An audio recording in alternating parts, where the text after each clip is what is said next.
Subscribe करियो असांजो official YouTube channel Sindh TV HD Islamic ऐं वधीक अपडेट लाइ बेल आइकन ते क्लिक करियो।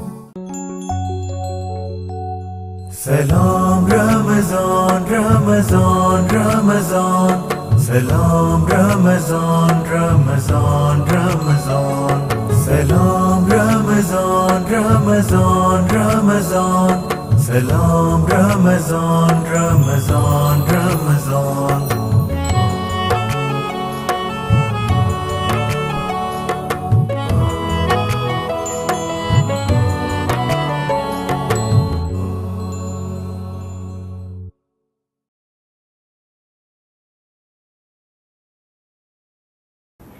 बिस्मिल्लाहिर्रहमानिर्रहीम, अस्सलाम वालेकुम। सलाम रमज़ान में अवां सभिनी के भली कार चवां थी। हमेशा जियां अवां जी मेज़बान शाज़िया करीम अवां जी ख़िदमत में हाज़िर आहियां ऐं हीअ नशियात अवां सभिनी जे लाइ पेश कई पई वञे करशी जामे शीरी वारनि जे सहकार सां। ऐं करशी जामे शीरी तमामु बहितरीनु मशरूब आहे, सहरी हुजे या इफ़्तारी हुजे, ॿिन्ही हिसाबनि सां तमामु सुठो आहे। रमज़ान जे हिन बाबरकत महीने में तमामु घणो इस्तेमालु कयो वेंदो आहे, पर उन खां अलावा आम ज़िंदगी में बि करशी जामे शीरीन जो इस्तेमालु तमामु घणो थींदो आहे, छो त हीअ हिकिड़ी रिफ्रेशिंग ड्रिंक आहे जेका बाक़ाइदा तरोताज़ा करे छॾींदी आहे।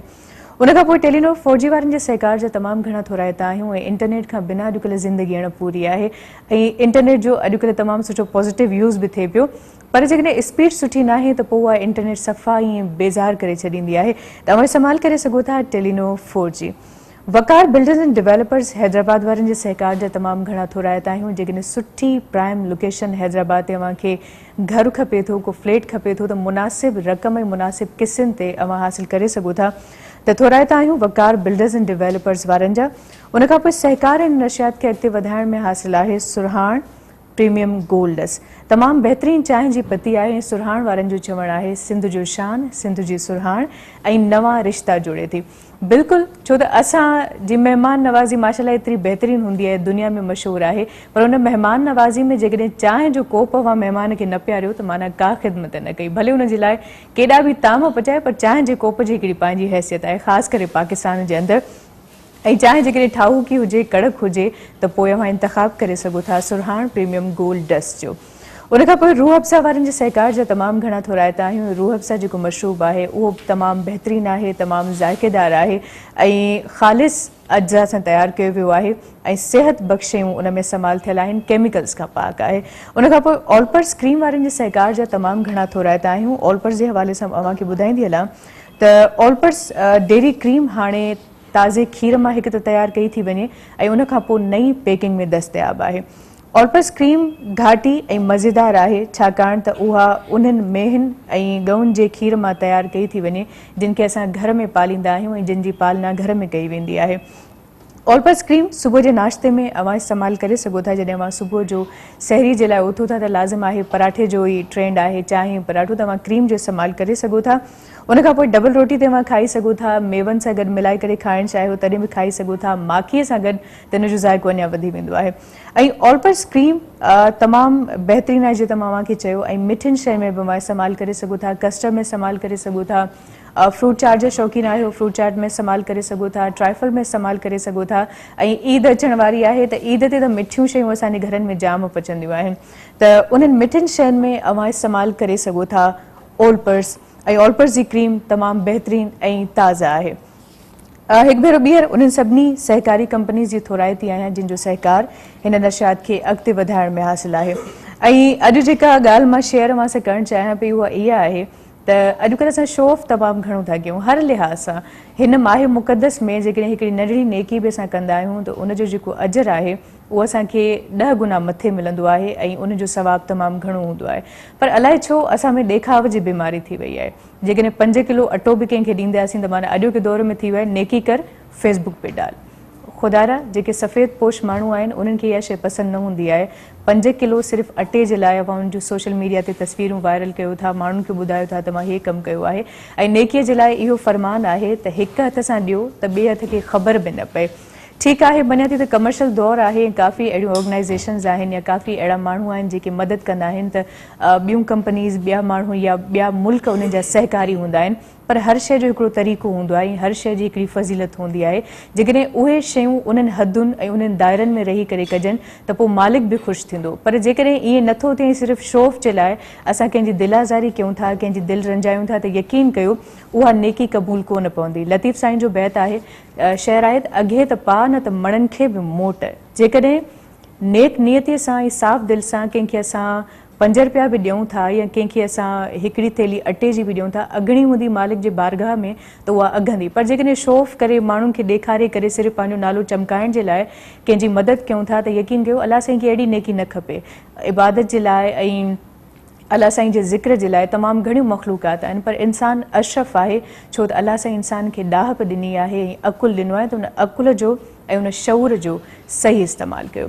ॻाल्हि ॿोल खे असां अॻिते वधाईंदासीं। मौज़ूज़ महिमान बि हिन नशियात में कई आया आहिनि, उन्हनि सां मुंहिंजी मुलाक़ात कराईंदसि। ऐं पहिरीं जेका शख़्सियत आहे जंहिंसां मुंहिंजी मुलाक़ात कराइण वारी आहियां, माशाअल्लाह उन्हनि MA कई आहे इस्लामियात में ऐं प्रेसिडेंट आहिनि जमियत सांघर जा, फरीद अहमद सीनुरो साहब। अस्सलाम वालेकुम। अवां खे भली कार चऊं था ऐं वॾा वड़, अवां पंहिंजो ख़ासि वक़्तु कढी हिते आया आहियो। उन खां पोइ नातख़्वा मौजूदु आहे अहमद अली साहब, अस्सलाम वालेकुम, अवां खे भली कार चवां थी। उन खां पोइ समर अली सूमरो साहब मौजूदु आहे, अस्सलाम वालेकुम, अवां खे भली कार चवां थी। ऐं नेकीअ जी मूं ॻाल्हि कई त नेकी जे हवाले सां अॼु हिकिड़ी अहिड़ी शख़्सियत मौजूदु आहे जेका ॿियनि जी ख़िदमत कंदा आहिनि, ॿियनि जे मदद जो जज़्बो हुननि जे दिलि में आहे, तमामु सुहिणे नमूने सां हू माण्हुनि जी हेल्प कंदा आहिनि। त माशाअल्लाह अल ख़िदमत फाउंडेशन सिंध जा नायब सदर आहिनि, भली कार चऊं था इंजीनियर उमर फारूक साहब के। अस्सलाम वालेकुम, कैसे मिजाज हैं आपके? और थैंक यू सो मच, आपने ख़ास टाइम दिया। आज कुछ नेकी के हवाले से और अल ख़िदमत फाउंडेशन के हवाले से बात करेंगे, जो कि काफ़ी अरसे से काम कर रही है माशाल्लाह। उन खां पोइ संसार अली कासिम साहब मौजूदु आहे, अस्सलाम वालेकुम, अवां खे भली कार चऊं था, वॾा वड़ जो अवां बि हिते आया आहियो। जी व्यूअर्स, महिमाननि सां मुलाक़ात थी चुकी आहे। हाणे मां चाहींदसि त अहमद अली साहब खे रिक्वेस्ट कयां त उहो हमदे बारी ताला सां बाक़ाइदा हिन नशियात जो आगाज़ कनि, शुरूआत कनि, उन खां पोइ वरी असां ॻाल्हि ॿोल जे सिलसिले खे अॻिते वधाईंदासीं। बिस्मिल्लाह। सल्लल्लाहु अलैका या रसूल अल्लाह वसल्लम अलैका या हबीब अल्लाह। अल्लाह अल्लाह अल्लाह अल्लाह हो जे रहमत बरकत घुर जई, जे रहमत बरकत घुर जई, दे ज़िक्र जे घर घर लौले। अल्लाह हो अल्लाह हो ओ वाहिद जी कर बयान वडाई, जे ही अखल की सारी खुदाई है। वाहिद जी कर बयान वडाई, ओ जे ही अखल की सारी खुदाई। कर ज़िक्र उन्हीं मालिक जो, कर ज़िक्र उन्हीं मालिक जो, रहमत सां भर अॼु झोले। अल्लाह हो अल्लाह हो हर वक्त मिठे मालिक खे पुकारियो, ओ सॾे नंढड़नि ॿारनि खे सेखारियो। हर वक्त मिठे मालिक खे पुकारियो, ओ सॾे नंढड़नि ॿारनि खे सेखारियो। जेका सिखण में बिल्कुलु साझी, जेका सिखण बिल्कुलु साझी, जेका पढ़ण में बिल्कुलु सवली। अल्लाह हो अल्लाह हो अल्लाह हो अल्लाह हो।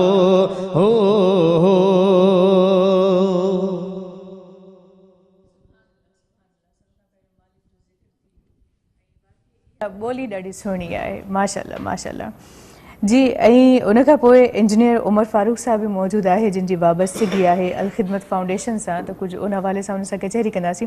सर बताइए कि अल खिदमत फाउंडेशन वैसे तो हम जानते हैं कि सालों से काम करती आ रही, रमज़ान में क्या एक्टिविटीज़ हैं, क्या खिदमत सर अंजाम दे रहे हैं आप लोग? बिस्मिल्लाहिर्रहमानिर्रहीम। सबसे पहले तो मैं सिंध टीवी का शुक्रिया अदा करता हूँ कि उन्होंने हमें यहाँ पर मौका दिया कि अपनी खिदमत के हवाले से बात यहाँ पर पहुँचा सकें, पूरे सिंध के अंदर भी, पूरे पाकिस्तान के अंदर भी।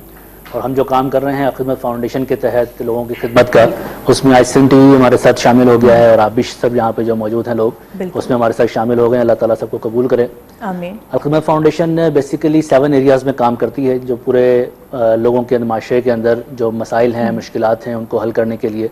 इसमें मैं थोड़ा सा बता देता हूँ, कफ़ालत यतामा के हवाले से यतीम बच्चों की कफ़ालत पे हम काम करते हैं। साफ़ पानी मुहैया करना और पानी को देना, कुएँ खोदना, उसके हवाले से बहुत बड़ा काम है खिदमत फाउंडेशन का। हेल्थ के हवाले से बहुत सारे हॉस्पिटल्स हैं जो खिदमत फाउंडेशन के चल रहे हैं। इस तरह तालीमी इदारे हैं जो बहुत सारे स्कूल हैं, छोटे छोटे स्कूल हैं, यहाँ पे हम तालीम का बहुत बड़ा काम जो है वो करते हैं। इस तरह रोज़गार के लिए भी बहुत सारी चीज़ें करते हैं।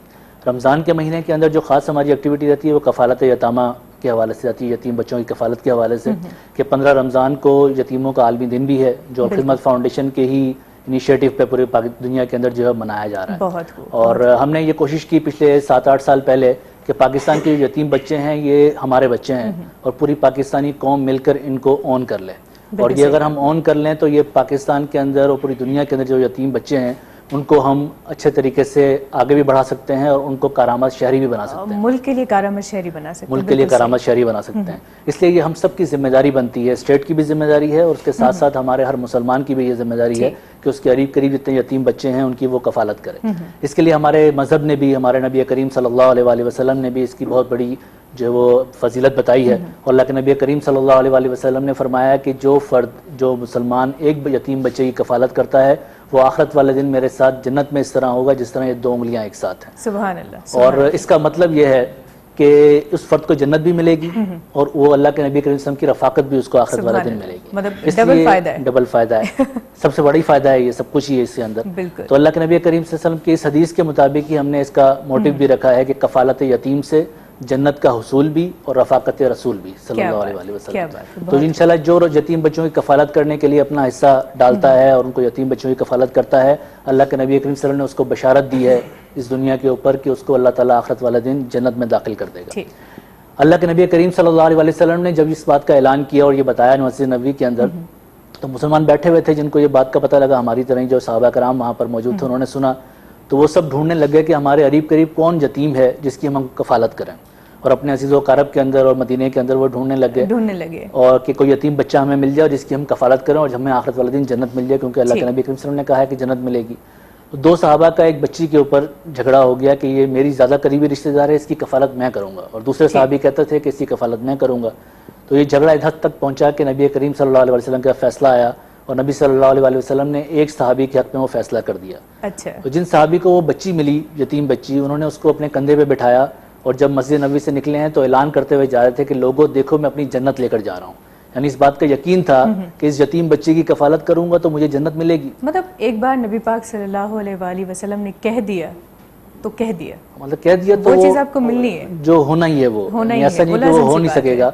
तो इसलिए ये पूरी उम्मत मुस्लिमा के लिए बहुत बड़ी खुशखबरी है कि जो एक यतीम बच्चे की कफालत करेगा तो आखिरत वाले दिन अल्लाह ताला उसको जन्नत भी देगा और नबी करीम सल्लल्लाहु अलैहि वसल्लम की रफाकत भी अता करेगा। इसी मोटिव के तहत अल खिदमत फाउंडेशन ने ये काम शुरू किया और आज हम पूरे पाकिस्तान के अंदर 12,500 यतीम बच्चों की कफालत कर रहे हैं। माशाल्लाह, और पूरे पाकिस्तान के अंदर हमारे क्लस्टर मौजूद हैं। सिंध के अंदर हम 750 बच्चों की कफालत, यतीम बच्चों की कफालत जो हम कर रहे हैं।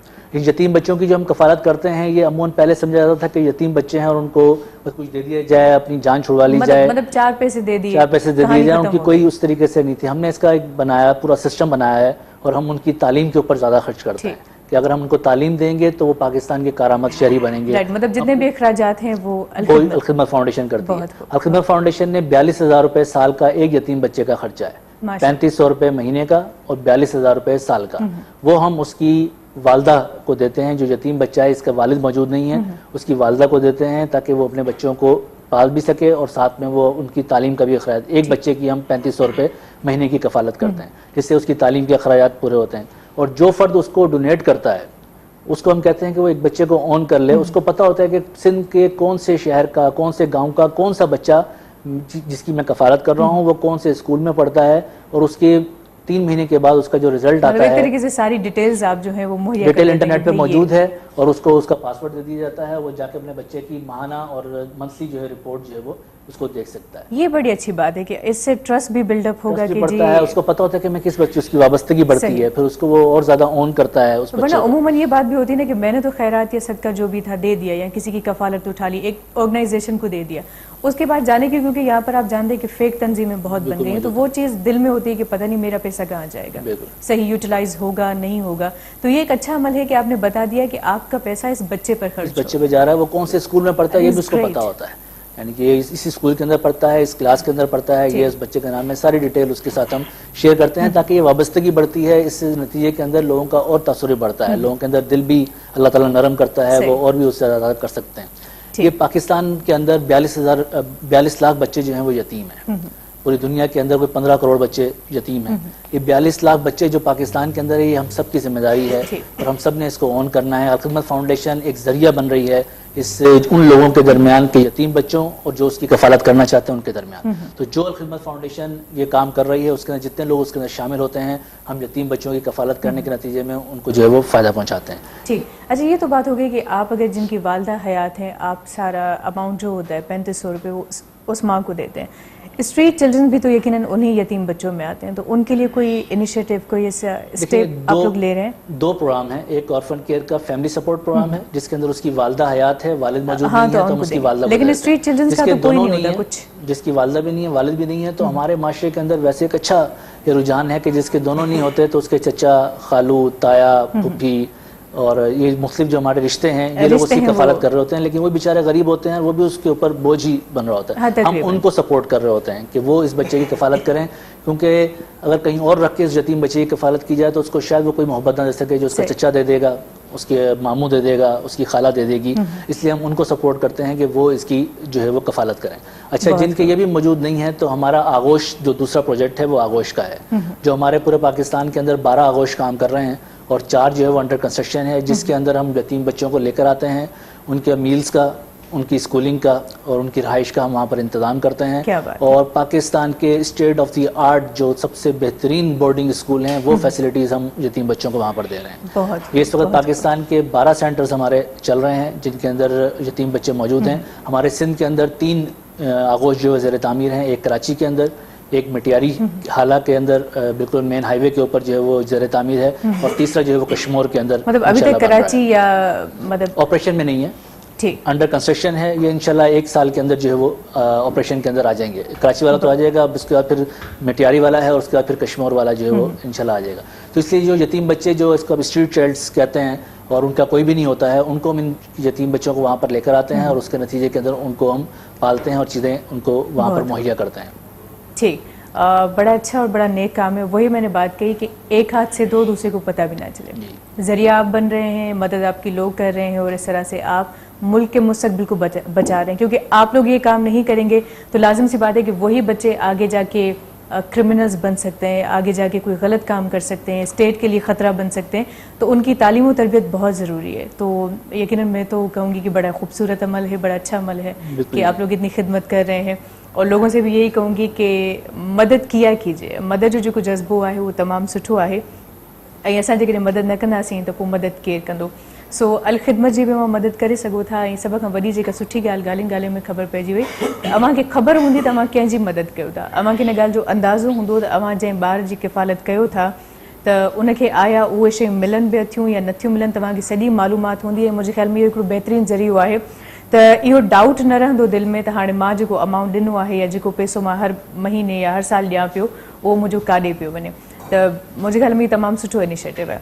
अच्छा, रमज़ान में इसके अलावा क्या कोई डिफरेंट प्रोग्राम्स होते हैं आप लोगों के? रमज़ान के हमारे बाकी तो अफ्तार के प्रोग्राम हैं, उसके अलावा राशन के घरों पे राशन पहुंचाना उसके प्रोजेक्ट है पूरा, कि जिसके नतीजे के अंदर हम हज़ारों घरों के अंदर इस रमज़ान के अंदर राशन पहुंचाएंगे. और ईद के लिए जो है फितरा जमा होता है तो उसके नतीजे के अंदर लोगों तक राशन जो है वो हम पहुंचाते हैं. اس لیے رمضان کے اندر جو بہت سارے کام دیکھیں، رمضان کا مہینہ ہے ہی ایسا کہ نیکیوں کا موسم بہار ہے، اور اس کے اندر ہر فرد چاہ رہا ہوتا ہے کہ میں زیادہ سے زیادہ اس کی خدمت کر سکوں. تو خدمت فاؤنڈیشن اس کا ذریعہ بنتی ہے کہ مختلف جہاں پہ لوگوں کے مسائل ہیں، مشکلات ہیں، ان کو جو ہے وہ حل کرنے کے لیے ہم چیزیں کریں. لوگ اپنا پیسہ بھی زیادہ نکالتے ہیں، زکوٰۃ دیتے ہیں، تو جو اس مہینے کے اندر ہوتا ہے اس کا پورے سال ہم جو ہے وہ استعمال کرتے ہیں کہ مختلف لوگوں تک اس بات کو پہنچایا جائے. اس لیے کہ تھر کا ہمارا بہت برا حال ہے. سندھ کے حوالے سے اگر میں بات کروں، یہ سوال میرے ذہن میں تھا کہ جہاں پوری سندھ کے لیے کام کریں وہاں تھر کو ہمیشہ اگنور کیا جاتا ہے. اور میں تھر پورے پاکستان کے اندر بھی کہہ لیں اور پوری دنیا کی بھی فوکس اس کے اوپر ہے کہ تھر کے اندر مسائل بھی بہت زیادہ ہیں اور وہاں کے لوگوں کے اندر بہت زیادہ مشکلات. اور بڑی دیکھیں حیران کن بات ہے کہ دنیا کی نظریں تھر پر ہیں، ان کو پتہ ہے کہ مسائل ہیں،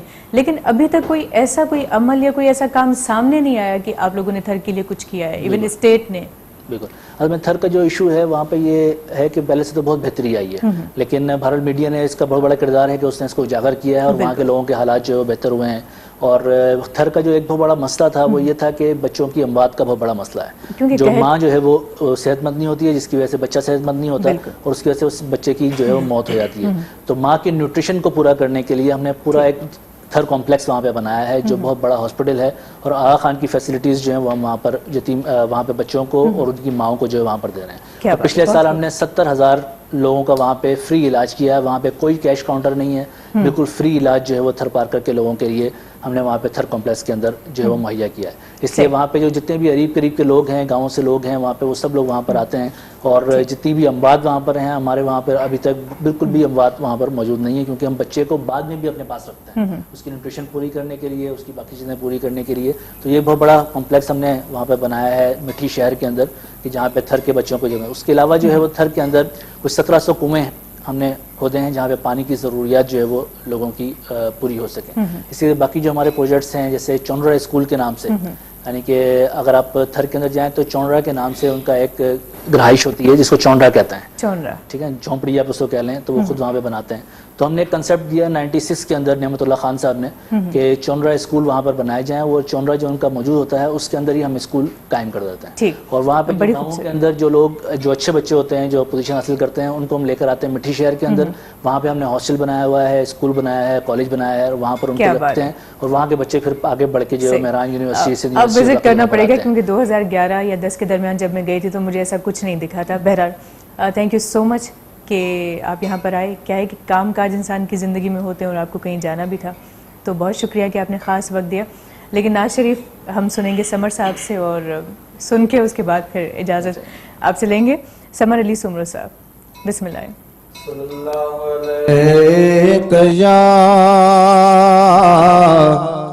یا رسول اللہ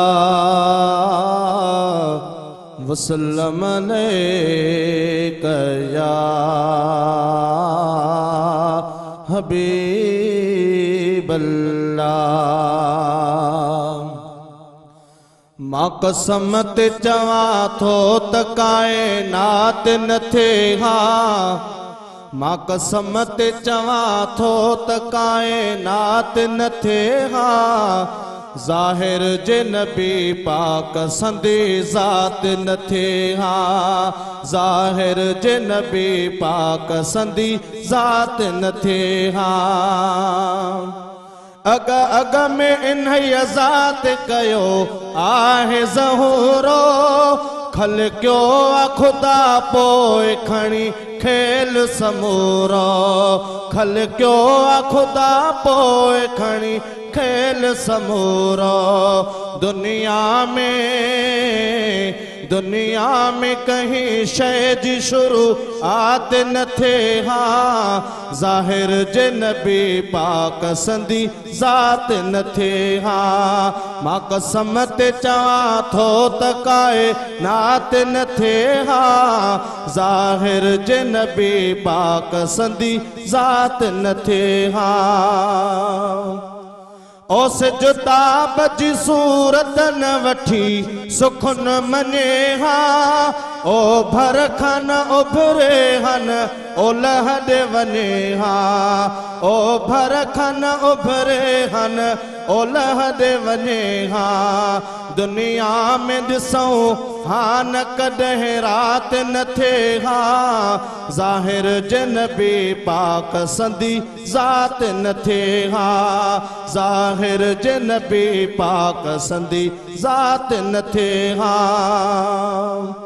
अल्लाह जा बाना भी किथे कौन बुझन हा कुल गौस कलंदर न किथे कुतुब हुजन हा कुल गौस कलंदर न किथे कुतुब हुजन हा कहीं पीर या कामिल में करामात न थे हा ज़ाहिर जिन बि पाक संदी ज़ात न थे हा मां कसम ते चवां थो त काए नात न थे हा ज़ाहिर जिन बि पाक संदी ज़ात न थे हा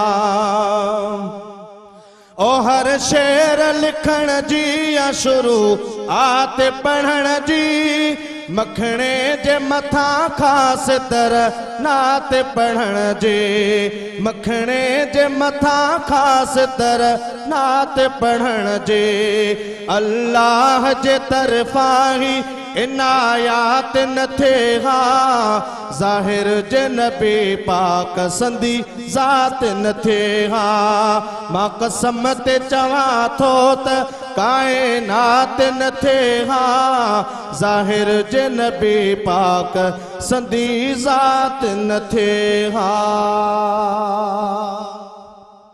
सुभान अल्लाह सुभान अल्लाह सुभान अल्लाह ऐं हिकिड़े आशिक़ पंहिंजे महबूब जे लाइ त सॼी समूरी दुनिया तख़लीक़ कई आहे हेॾी सुहिणी दुनिया त वाक़ई कुझु बि न हुजे हा जेकॾहिं नबी साईं जन जी ज़ात न हुजे हा त हीउ सॼो कुझु जेको आहे असांखे नबी साईं जन जे ज़ात जे सदके ई आहे ऐं फरीद अहमद सीनड़ो साहिब बि मौजूदु आहे ऐं माशाल्लाह एम ए उन्हनि जी इस्लामियात में थियल आहे अॼु हिकिड़ो ख़ासि सुवाल मुंहिंजे ज़हन में उभरियो त हूअं त पूरी ट्रांसमिशन में रोज़े जे रहमतुनि बरकतुनि ऐं फज़ीलतुनि ते ॻाल्हाए चुका आहियूं पर रोज़े जा इंसानी जिस्म ते बि तमामु घणा फ़ाइदा थियनि था ऐं सिहत जे एतबार सां बि तमामु सुठो आहे जेकॾहिं साइंसी हिसाब सां असां ॾिसूं त उन ते कुझु वधीक रोशनीअ में विझी सघो था त केतिरो फ़ाइदेमंद आहे रोज़ो इंसान जी बॉडी जे लाइ त असां जेकॾहिं बिस्मिल्लाह रहमान रहीम ऐं सभिनी खां पहिरीं शुक्रगुज़ार आहियां सिंध टीवी जो त उन्हनि असांखे मौक़ो ॾिनो हिते अचण जो त तव्हांजो जेको सुवालु आहे त इंसानी जिस्म ते जेको आहे रोज़े जा जेके साइंटिफिक जेके फ़ाइदा आहिनि उहे कहिड़ा आहिनि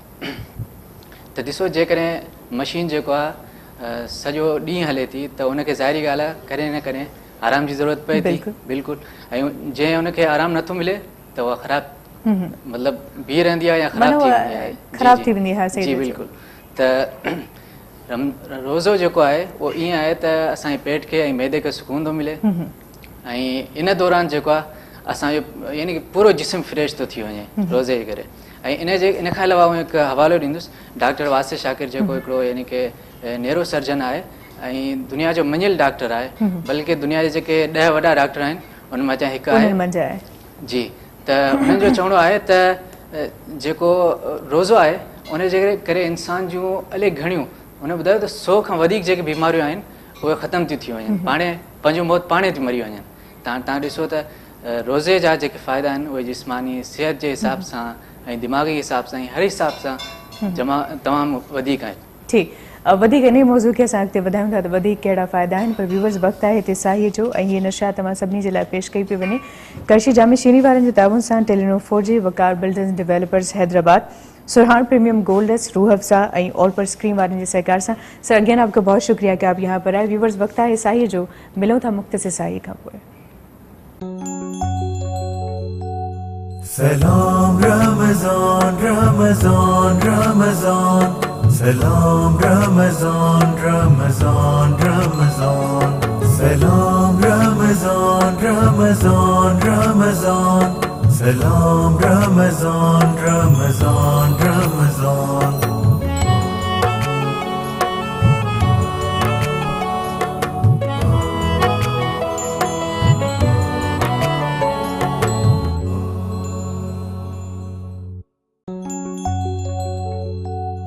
Salam Ramazan, Ramazan, Ramazan.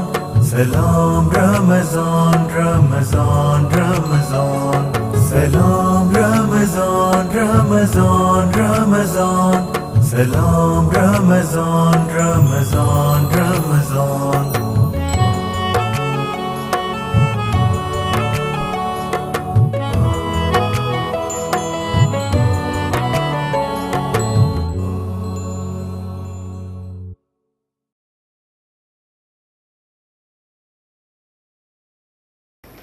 जी व्यूवर सलाम रमज़ान में वरी अवां सभिनी खे दिलि जे तमाम ते गहराइनि सां भली कार चऊं था। इहे नशियात अवां सभिनी जे लाइ पेश कई पई वञे Qarshi Jame Shirin, Telenor 4G, Waqar builders and developers Hyderabad, सुरहाण प्रीमियम गोल्डस, रूह अफ़ज़ा ऐं ऑलपर्स क्रीम वारनि जे सहकार सां।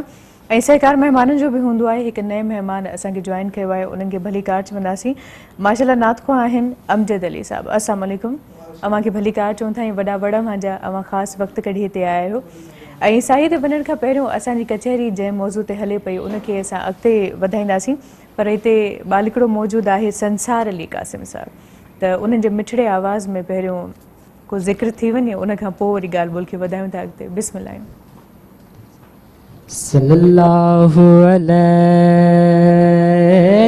या रसूल अल्लाह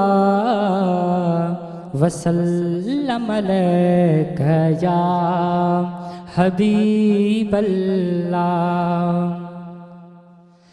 अदब वारा सर तोखे बुधी तो या रसूल अल्लाह। अदब वारा सर तोखे बुधी तो या रसूल अल्लाह। घुरे साहिल जेको तो खां दी तो या रसूल अल्लाह।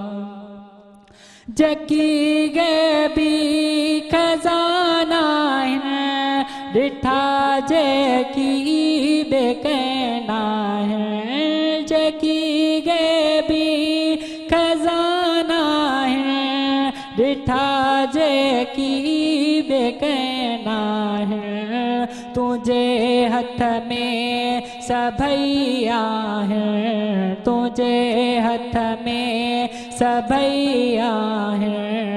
वडी थो या रसूल अल्लाह। अदब वारा सज तोखे बुधी थो या रसूल अल्लाह। घुरे साइल जेको तो खां दी तो या रसूल अल्लाह।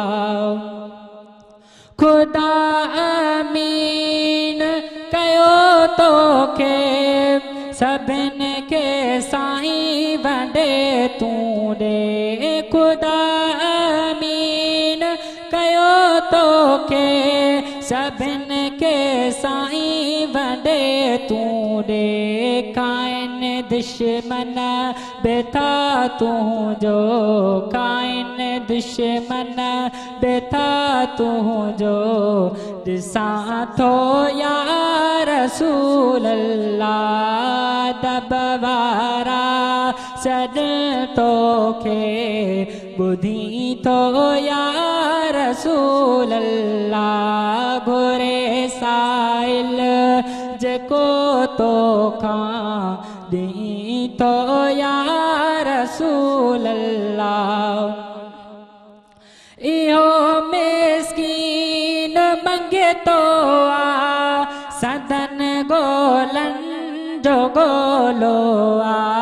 इहो मिस्कीन मंगे तो आ सदन गोलन जो गोलो आ। लतो सब भो ऐं भोलो आ। लतो सब भो ऐं भोलो आ। आही गड या रसूल अल्लाह। दब वारा सॾ तोखे ॿुधी थो या रसूल अल्लाह। घुरे साइल जेको तो खां दी तो या रसूल अल्लाह। सुभान अल्लाह, तमामु सुहिणो अंदाज़ माशाल्लाह मुंहिंजो। रब्बुल इज़्ज़त जे दर ते जॾहिं बि हथ दुआ जे लाइ उथंदा आहिनि त उहे ख़ाली कॾहिं कोन वरंदा आहिनि। हा, इहो हूंदो आहे त कॾहिं कॾहिं दुआ असांजी उन वक़्तु क़बूल नाहे थींदी, छो त अलाह साईं वॾो प्लेनर आहे, उनखे ख़बर आहे त दुआ जो सही वक़्तु छा आहे ऐं मुंहिंजे बंदे जे लाइ कहिड़े वक़्त में कहिड़ी शइ ज़रूरी आहे। इन करे सही वक़्त जो इंतज़ारु कंदा कयो ऐं इन ॻाल्हि जी तसली रखंदा कयो, कामिल ईमान रखंदा कयो त अव्हांजी जेका दुआ आहे या अव्हांजो जेको अर्ज़ु आहे उहो मालिक ताईं पहुची वियो आहे। हाणे सही वक़्तु उहो कहिड़ो आहे उन शइ जो, उहो वक़्तु यकीनन जॾहिं ईंदो त पोइ बहारियूं बहारियूं हूंदियूं। ॻाल्हि ॿुधी सिलसिले खे असां अॻिते वधाईंदासीं ऐं फरीद अहमद सीनड़ो साहिबु मौजूदु आहे अॼु की हिन नशियात में। ऐं साईं ते वञण खां पहिरियों अव्हां खां मूं पुछियो हुयो त रोज़ो जॾहिं असां रखूं था त जिस्मानी फ़ाइदा कहिड़ा आहिनि, छो त मेडिकल बि हाणे हिन शइ खे प्रूव करे चुकी आहे त रोज़े जा तमामु घणा फ़ाइदा आहिनि। अध में ॻाल्हि रहिजी वई, इन करे मां सोचियो त मां इन ॻाल्हि खे वरजायां त वधीक रोशनी अव्हां विझंदव। रोज़ो जेको आहे उहो कैंसर जे लाइ बि वॾो फ़ाइदेमंद आहे। कैंसर जा जेके वायरस आहिनि उहे जेके आहिनि मानी खाइण सां ऐं ग़िज़ा खाइण सां उहे मरी वेंदा आहिनि, उहे जेके आहिनि उहे वधंदा आहिनि, उन्हनि खे ग़िज़ा मिलंदी आहे उन सां। पर जॾहिं असीं रोज़ो रखंदा आहियूं त ज़ाहिरी ॻाल्हि आहे पेट ख़ाली हूंदो आहे ऐं उहे जेके जरासीम आहिनि, उहो वायरस आहे, उहो पेट में पंहिंजी पाणे मरी वेंदो आहे। ऐं अहिड़ी तरह सां हीअ असांजे जेको आहे दिमाग़ लाइ बि बहितरीनु आहे ऐं असांजी पूरी जिस्मानी जेको आहे जेके आज़ा आहिनि उन्हनि जे लाइ बहितरीनु आहे रोज़ो, ऐं उन जा वॾा फ़ाइदा आहिनि। सही आहे, मां पाणी पंहिंजे ॻाल्हियुनि में सवेर बि ज़िक्र कयो त 100 खां वधीक 150 खां मथे बीमारियूं आहिनि जेके रोज़े रखण सां पाणे ई माना ख़तमु थी वेंदा आहिनि, उनजा जेके अंदरि जर्म्स हूंदा आहिनि उहे मरी वेंदा आहिनि। माशाल्लाह, इहा तमामु सुठी ॻाल्हि थी वई। ऐं अलाह जे फज़लो करम सां ऐं ॾिसो महिमान महीनो आहे, ख़बर ई कोन पई त 10 रोज़ा थी विया, अॼु माशाल्लाह 10हों रोज़ो आहे ऐं ॿिए अशरे में दाख़िल थींदासीं सुभाणे, त ॿिए अशरे जी कुझु फज़ीलत ते रोशनी विझंदव? जी हा, रमज़ान जो जेको पहिरियों अशरो आहे, पहिरीं रमज़ान खां वठी करे 2 रमज़ान ताईं उहो रहमत जो अशरो आहे ऐं 11 खां वठी करे 20 ताईं इहो मग़फ़िरत जो अशरो आहे, यानी बख़्शिश जो। इन हूअं त अल्लाह तबारक व तआला हूअं ई महिरबान आहे, शफ़ीक़ आहे, उहो पंहिंजे बाननि खे माफ़ कंदो आहे। पर हीउ रमज़ान जो जेको महीनो आहे इन में ख़ुसूसी तौर ते जेके आहिनि अल्लाह तबारक व तआला यानी कि जन्नत जा दरवाज़ा खोले छॾींदो आहे ऐं जहन्नुम जा दरवाज़ा बंदि करे छॾींदो आहे। ऐं असां जेको बि अमल कंदा आहियूं अल्लाह तबारक व तआला उनजो डबल अजर ॾींदो आहे। उनखां यानी कि असांजे फ़र्ज़ था पढ़ूं त उनजो जेको आहे फ़र्ज़ खां 70 गुना वधीक अजर मिलंदो आहे ऐं जेको नफ़िल आहे उनजो जेको अजर आहे उहो फ़र्ज़ जे बराबरि रमज़ान जे महीने में मिलंदो आहे।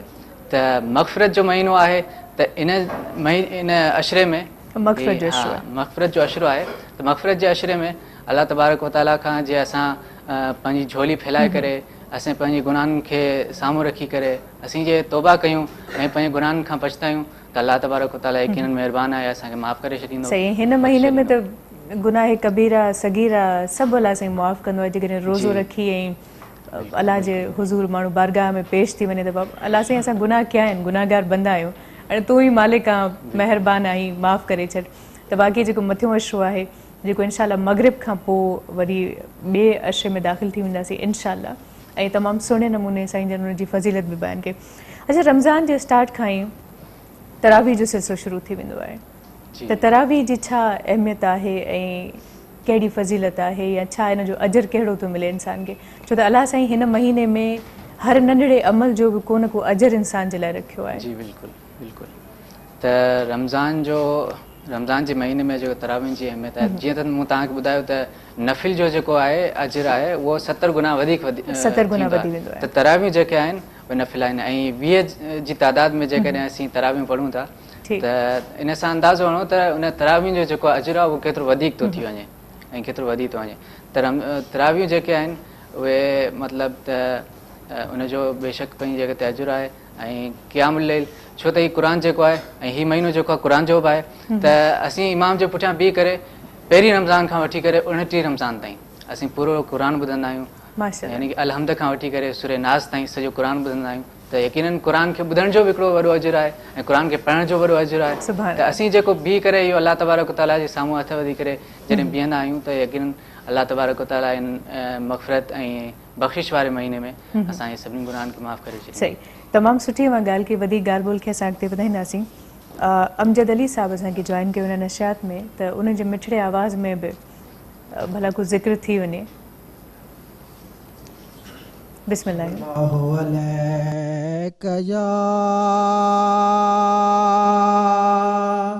या रसूल अल्लाह वसल्लम अलैका या हबीब अल्लाह। छाले तो छिनी चोह तोखे छा न मिलियो आ, छाले तो छिनी चोह तोखे छा न मिलियो आ।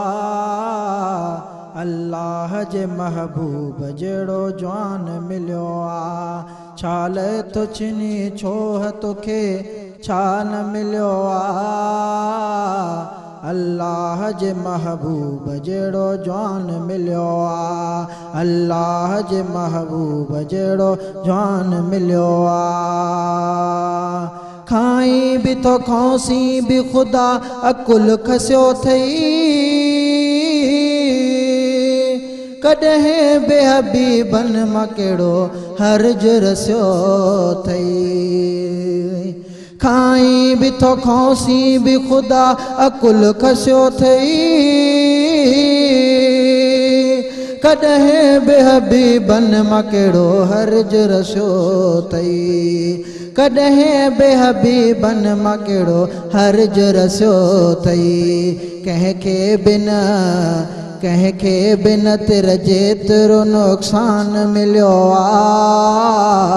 कंहिंखे बिन तिर जेतिरो नुक़सान मिलियो आ। अल्लाह जे महबूब जहिड़ो जवान मिलियो आ। अल्लाह जे महबूब जहिड़ो जवान मिलियो आ। छाल तो छिनी छोह तोखे छा न मिलियो आ। अल्लाह जे महबूब जहिड़ो जवान मिलियो आ। अल्लाह जे महबूब जहिड़ो जवान मिलियो आ। पंज तन जी ग़ुलामी में वेहण गार त नाहे, तारीफ़ ॿुधी डूल कढण कार त नाहे। पंज तन जी ग़ुलामी में वेहण गार त नाहे,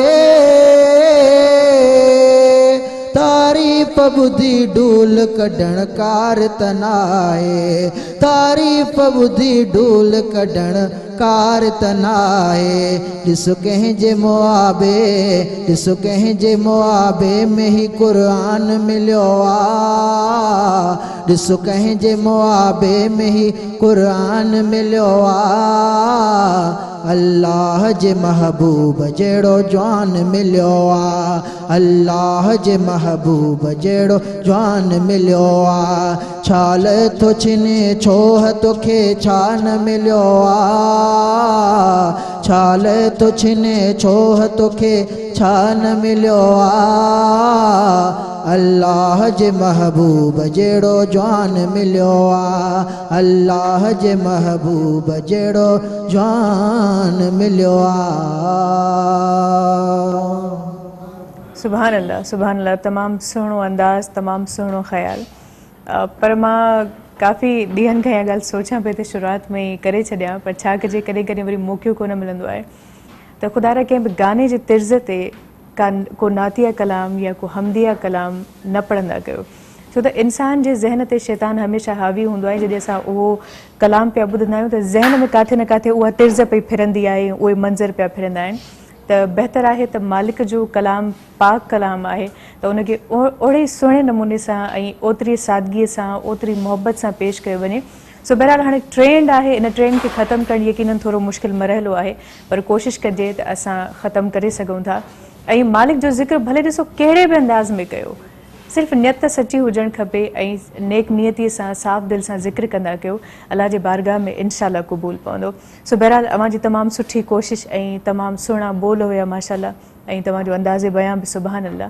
सो उमेदु आहे त मुंहिंजी रिक्वेस्ट ते अमल कंदो ऐं प्लीज़ ॾुख केर बि न करे, छो त दिलाज़ारी मां नथी चाहियां त हिन महीने में या हूअं बि दिलाज़ारी न करणु खपे, पर चवंदा आहिनि त सुठी ॻाल्हि कंहिंसां वंडणु इहो बि सदका जारी आहे, त का सुठी ॻाल्हि ज़हन में हुजे त अवां उहा ओरे छॾींदा कयो, ठीकु आहे।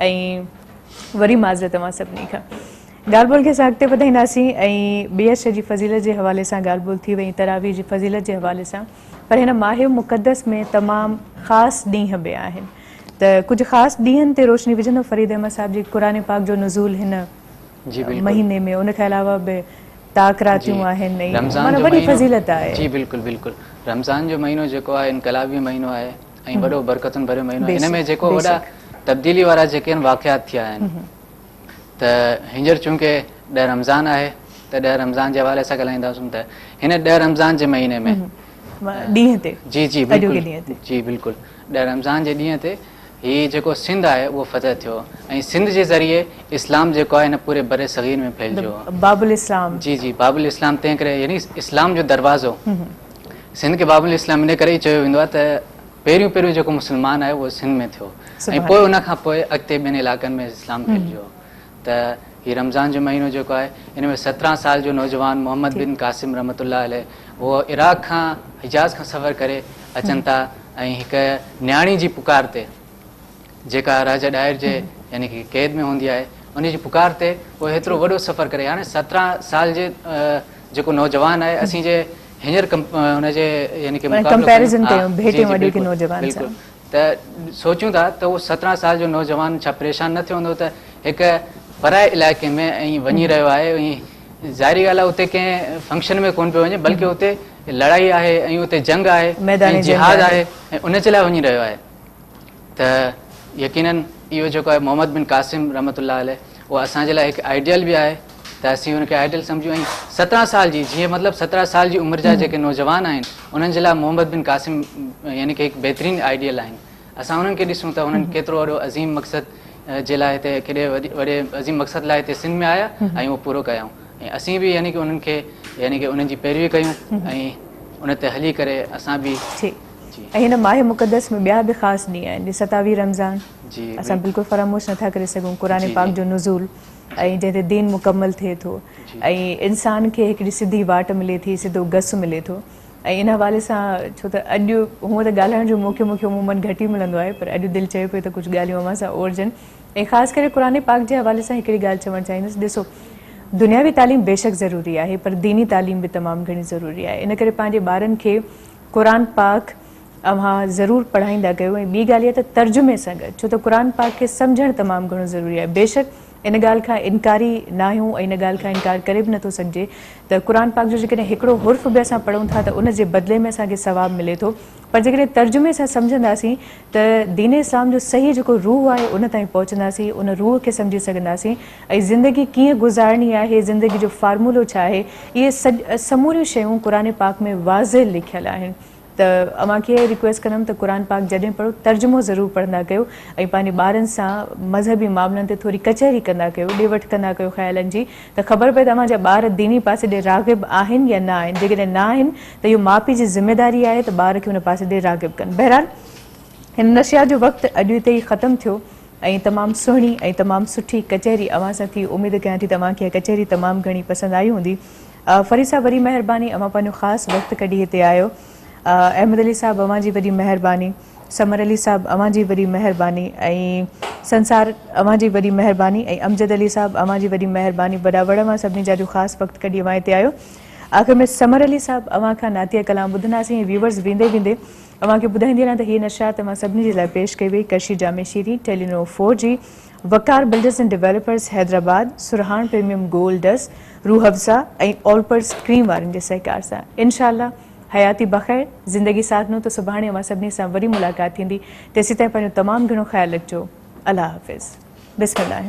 मुंहिंजा जान बजल वन वारा वल्लैल जे ज़ुल्फ़न वारा सद बार वञाए मां सदको मुंहिंजा कामिल कुर्बन वारा सत बार वञाए मां सदको नज़र कर घोट मदीने वारा हीअ ॾींहुं जुड़ियो हीअ राति जुड़ी कुल तुंहिंजे करे काइनात जुड़ी कुल तुंहिंजे करे काइनात जुड़ी लौला कजे लकबन वारा वलैल जे ज़ुल्फ़न वारा सद बार वञाए मां सदको मुंहिंजा कामिल कुर्बन वारा आही रहमत लिल आलमीन भी तूं ताहा साईं यासीन भी तूं ताहा साईं यासीन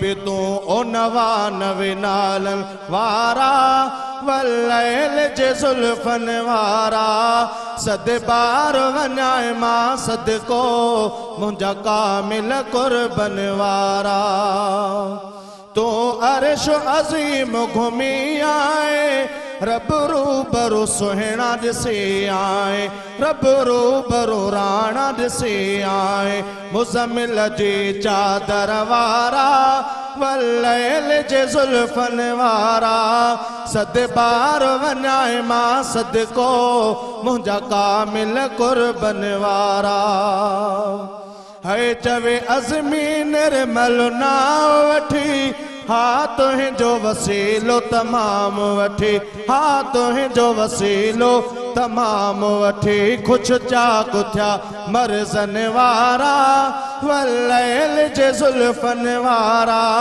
खुश चाक थिया दर्दन वारा वलैल जे ज़ुल्फ़न वारा सद बार वञाए मां सदको ओ मुंहिंजा कामिल कुर्बन वारा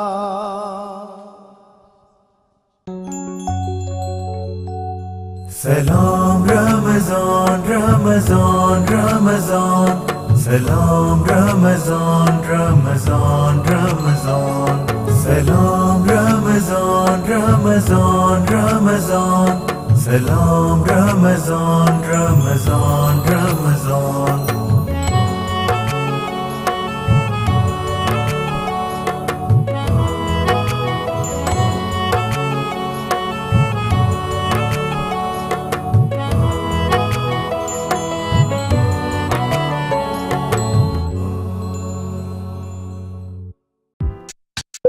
अफ्तार ट्रांसमिशन सलाम रमज़ान ॾिसण लाइ विज़िट करियो असांजो YouTube channel Sindh TV HD Islamic.